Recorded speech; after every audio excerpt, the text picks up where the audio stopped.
Okay, Galaxy locks.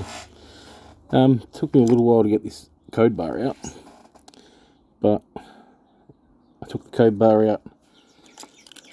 I got given a key, and I sat there and I worked out what all these little holes mean in the code bar and the distances of where the holes have to be to make it a fully functioning lock with this key.